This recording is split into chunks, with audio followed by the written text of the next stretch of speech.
The beginning of every enlisted career in the United States military starts with what is called boot camp or basic training. Fresh recruits enter as civilians and undergo a transformation to be able to work in their respective military branch. Because the U.S. military has 6 branches, there are several different forms of boot camp or basic training that people go through. Although the training they receive might have the same fundamentals, what they endure and what they learn will be very different. With that said, why does the U.S. military have boot camp? What goes on during that training? And what does it take to get into each of the 6 U.S. military branches? We're going to answer all those questions for you and much more. What's up, guys? I'm Veteran Vinny, the voice behind General Discharge. Sit back and relax as I go over the basic training for the Army, Navy, Marine Corps, Air Force, Coast Guard, and Space Force. This is every U.S. military boot camp explained. Before I jump into each of the U.S. military's individual boot camps, I'm going to briefly explain the purpose behind it all. Anyone who joins the U.S. military, whether they're enlisted or officers, undergoes some sort of entry-level training. At its essence, boot camp or basic training is designed to give each recruit the basic skills they need to be enlisted members of the U.S. military. Boot camp both breaks down and builds up recruits, and makes them unlearn their civilian lifestyles and ways of thinking and gets them to adopt those suited to the military. This isn't to say that someone's military experience is going to be what it's like in boot camp, because it's quite the contrary. But the whole point of boot camp is to get the recruits used to some stressors that they may experience during their time in service, and to ensure that they have a basic grasp of the fundamentals so they are best prepared to excel. And because each military branch has their own specific mission and purpose, their basic training is going to be tailored to meet those needs and objectives. And let's be real here, anyone who served knows that life inside the military is much different from the civilian world, so having a boot camp just makes sense. When people go to boot camp, they're gone for months, and if something goes wrong, like identity theft, they're not exactly in the best position to fix things. But if they're using Aura, today's sponsor, they wouldn't have to worry about that. This year has seen a number of high-profile data breaches, raising serious concerns about personal information security. Dell suffered a breach that exposed 3.9 million customer records. And most alarming of all, just a few months ago, National Public Data announced that they had suffered a major breach potentially impacting every American. The incident compromised over 2.9 billion records used for background checks, including critical personal information such as full names, addresses, dates of birth, phone numbers, and most importantly, social security numbers. If you weren't taking precautions with your personal information online before, then this should be a huge wake-up call. You've never been more vulnerable online than you are right now. But I'm not too worried about my personal information because I use Aura. Aura alerts me if they find my phone number, email, or social security number on the dark web. They're going to let me know fast if anyone tries to use this information to access my credits or bank accounts. And they even give me up to $5 million in identity theft insurance should the worst case scenario happen. They also provide a bunch of other features to keep me safe online, all inside one app. Whether or not you're going to boot camp, we could all use some peace of mind with Aura. You can go to our link aura.com/generaldischarge to try 14 days for free. That will be enough time for Aura to find out if any of your personal data is exposed. Don't let people exploit and profit off your private information. Again, that's aura.com/generaldischarge for your 14-day free trial. Links in the description or pinned comment below, or you can scan the QR code on screen. Now back to the video. With that brief overview over with, let's kick things off with Army Basic Training. Army Basic Training, often referred to as BCT, is a 10-week-long course that comes in 4 phases. Depending on a prospective soldier's MOS, their training can be longer if they undergo one station unit training, or OSUT, but we're not getting into that here. The location where people go to BCT largely depends on their job or what area they're joining from, and can be at Fort Moore, Georgia, Fort Jackson, South Carolina, Fort Leonard Wood, Missouri, or Fort Sill, Oklahoma. The 4 phases of BCT are referred to as the yellow phase, red phase, white phase, and blue phase, because America. Yellow phase consists of the first 2 weeks of BCT. Here, recruits will start to adapt to Army life and learn about discipline, teamwork, Army programs, traditions, and more. They'll go through all of the fun onboarding procedures and administrative stuff, and get introduced to physical and tactical military training, as well as build teamwork through obstacle courses. In the second phase, the red phase, they will train to handle weapons and equipment, and learn other hands-on aspects of being a soldier. Additionally, they will receive basic hand-to-hand combat training and life-saving skills, and practice what they've learned thus far during their first field exercise known as the Hammer. For the third phase, the curriculum centers around training with a rifle and mastering how to work effectively in small teams. They'll expand skills of basic rifle marksmanship, maintenance, and target engagement, learn how to prioritize multiple targets and further develop hand-to-hand combat skills, and complete a 2-day, 2-night field training exercise known as the Anvil. And for the fourth and final phase, recruits will learn how to handle more advanced weaponry such as machine guns and grenades, and will apply everything they've learned so far in a culminating multi-day field exercise called the Forge. It's also important to note that throughout these phases, they receive CBRN training and go through the gas chamber, get land navigation training, learn about patrolling, securing and defending a position, drill and ceremony, fire team formations and assaults, communications, reporting intelligence, and much more. And lastly, to make it through basic training, recruits have to pass the Army Combat Fitness Test, which consists of 3 rep max deadlifts, a standing power throw, hand release push-ups, sprint drag carry, a plank, and a 2-mile run. Once soldiers graduate from basic training, they will undergo 2 additional phases of training, known as Advanced Individual Training, where they will learn the job skills required of their MOS. With Army basic training covered, let's move on to Navy Boot Camp. Navy Boot Camp is 10 weeks long and held exclusively at the Recruit Training Command in Great Lakes, Illinois. During these 10 weeks, civilians will be transformed into sailors who are ready to join the Navy and learn their specific job. Navy Boot Camp kicks off with processing days, better known as P-Days. This is a week of dealing with the fun admin procedures, medical examinations, immunizations, gear issues, and of course, guys get the mandatory haircut. Then, the recruits meet their Recruit Division Commanders, or RDCs, which are the Navy's version of drill sergeants. Weeks 2 and 3 is where the real stuff begins. Recruits begin attending classes and conduct physical training. They must pass a swim test, begin learning naval history, military customs and courtesies, start standing watch, and then participate in a simulation of a shipboard emergency. Weeks 4 to 6 are where things start to get a bit more hands-on. Recruits still attend class, but they will also begin training with lots of actual equipment. They'll learn knot tying and line handling, firefighting techniques, receive firearm training, and go through the gas chamber. Week 7 is where they must pass evaluations of most of the things they learned, ranging from drill, firefighting, weapons, physical training, and personal and uniform inspections. And at week 8, weeks of training are put to the test during Navy Boot Camp's final training exercise called Battle Stations. Here, recruits are tested in a variety of shipboard scenarios that require the sum of their knowledge and ability.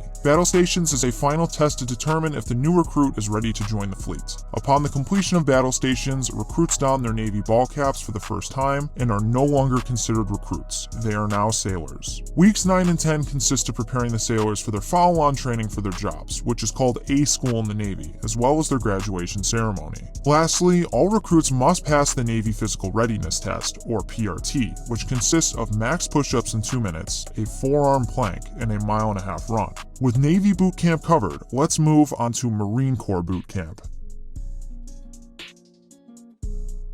Marine Corps Boot Camp lasts for 13 weeks, which makes it the longest boot camp of the U.S. military's service branches. And not only is it the longest boot camp, but it is often seen as the most difficult of the boot camps, and you'll soon find out why that is. Marine Boot Camp happens in 2 locations, which are either at San Diego, California, or Parris Island, South Carolina. The place recruits go generally depends on where they're enlisting out of. If they're living on the West Coast, they'll most likely go to San Diego, and East Coast, Parris Island. Marine Boot Camp starts at the infamous Yellow Footprints. That's where all hell breaks loose and the fun begins. At Marine Boot Camp, recruits do not use the words I or me. They will speak in the third person, saying things like this recruit, these recruits, you get the deal. The first person vernacular no longer applies here. Marine Boot Camp is broken down into 4 challenging phases, each one serving their purpose in building a United States Marine. These phases will push recruits to their physical and mental limits to test their resilience and enable growth. Phase 1 starts with Receiving Week, which consists of the usual beginnings of a boot camp, such as admin, medical exams, gear issue, and haircuts. Then, recruits move on to conduct an initial strength test, the Marine Corps Martial Arts program, bugle sticks, learn about weapon safety, and start close order drill. For Phase 2, recruits will undergo combat water survival, additional physical and combat conditioning, do more martial arts training, and receive lots of academic classroom instruction. This is where the Marine Corps wants them to begin developing their resolve and gain confidence. Phase 3 is where things start to get even more intense. They'll learn the fundamentals of marksmanship, where before they start shooting, they'll go an entire week learning about their weapon without firing it. They also receive basic warrior training and field skills like land navigation, patrols, and the like.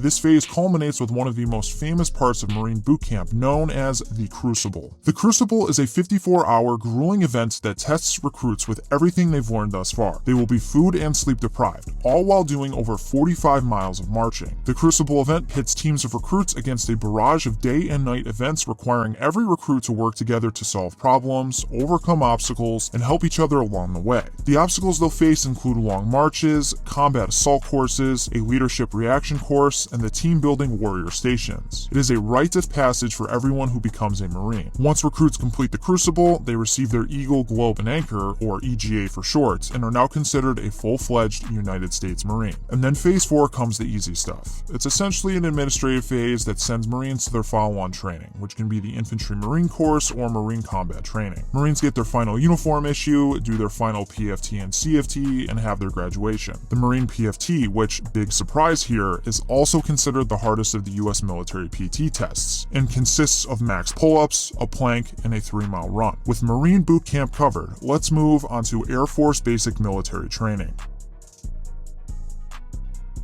Air Force Basic Military Training, known as BMT for short, is 7.5 weeks long and is located at the Lackland Air Force Base in San Antonio, Texas. During BMT, civilians are transformed into both airmen and guardians, and if you're not familiar with what a guardian is, that's a member of the Space Force. Since the Space Force is in the Department of the Air Force and it has only existed for a few years at this point, both branches' initial training is quite similar, but we'll talk about the differences in a bit. For now, let's get into BMT. BMT kicks off with 0 week, which is a week of in-processing and settling into BMT. This is where gear issue, haircuts, immunizations, and all of that fun stuff that happens in the first week of any military basic training occurs. Trainees will also meet their military training instructors, or MTIs for short, which are the Air Force's version of drill instructors. Week 1 introduces trainees to the Air Force way of life, where they will learn customs and courtesies, drills, weapons familiarization, conduct their initial PT assessment, and get settled into their flight. Week 2 turns things up a notch and has them participate in even more demanding drills and training. Week 3 has a lot of classroom work. They learn weapons mechanic application and tactical movement, build up more physical strength, and trainees learn how to conduct themselves both on and off base. Week 4 is the halfway point of BMT, so the Air Force has them start learning the skills required for specific careers, as well as the standards they must live up to in order to join the branch. There's more classroom training, PT, and exercises. Week 5 has trainees prepare for the possibility of combat, where they'll learn how to handle stress, the laws of combat, and what their role is in countering diverse threats to national security.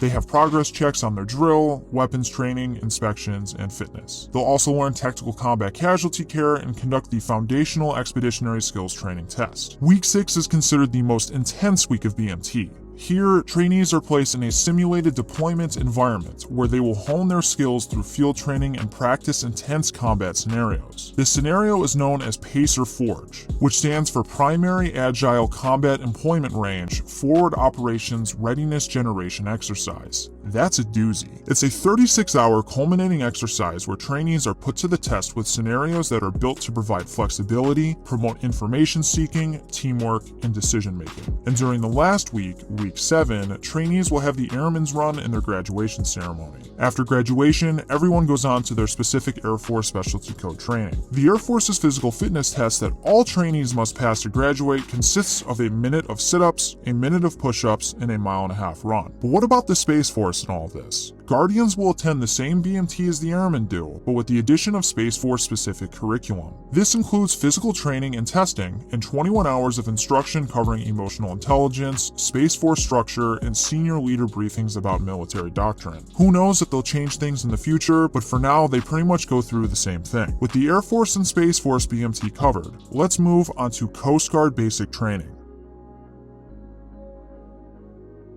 Coast Guard basic training is 8 weeks in length and is located at the Coast Guard Training Center in Cape May, New Jersey. Throughout these 8 weeks, civilians are transformed into Coast Guardsmen. It's important to note that while the Coast Guard and the Navy are similar in nature, their boot camps really aren't too alike. The first week of Coast Guard basic training is filled with paperwork, intake forms, and all of the fun administrative stuff that no one can avoid when joining the military. Recruits will go through a medical screening, gear issue, and meet their company commanders, which is the Coast Guard's version of a drill sergeant. The second week gets a bit more intensive, where recruits receive swim training, get issued a 9-pound rifle for drills, and start training in the classroom on a variety of Coast Guard topics. During week 3, recruits will begin to dive deep into hands-on training, such as learning about the types and parts of a line, deck seamanship, and different types of knots. Week 4 has recruits take their midterm exam on everything they learned thus far, a PT test, and will fill out their paperwork where they tell the Coast Guard where they want to serve and what type of unit they want to serve in for their first assignment. At week 5, they will dial in on their drill rehearsal, receive their dress uniforms, and may find out where their official assignment is. Weeks 6 and 7 have more of the same, such as PT, drills, classroom training, and the like. They'll also learn first aid and watchstanding, receive firearms training, and will even get to do pugil stick fighting, just like how the Marine Corps does. If they pass their final exam, they can relax a bit for the last week, where it's pretty much preparing for graduation and sending them out to their assignments. Generally, the brand new Coasties assignments will be as an undesignated seaman or fireman. After they serve some time and find out what career choice is right for them, they'll put their name on the list for advanced specialty training. The Coast Guard PFT that recruits must pass consists of a minute of push-ups, a minute of sit-ups, and a 1.5-mile run. You just learned what every enlisted service member needs to go through in order to join all 6 of the U.S. military branches. But what about the officers? They need to go through a boot camp as well, but they have their own. How hard is U.S. military officer boot camp? Lucky for you, we answer that in our video on every officer candidate school. Scan the QR code on screen or go to the link in the description below to go watch it. Well, that is the down and dirty of what it takes to get through every boot camp in the United States military. If you learned something from this video, make sure to give us a like and subscribe to our channel. As always, thank you for watching. Do you even want to be here?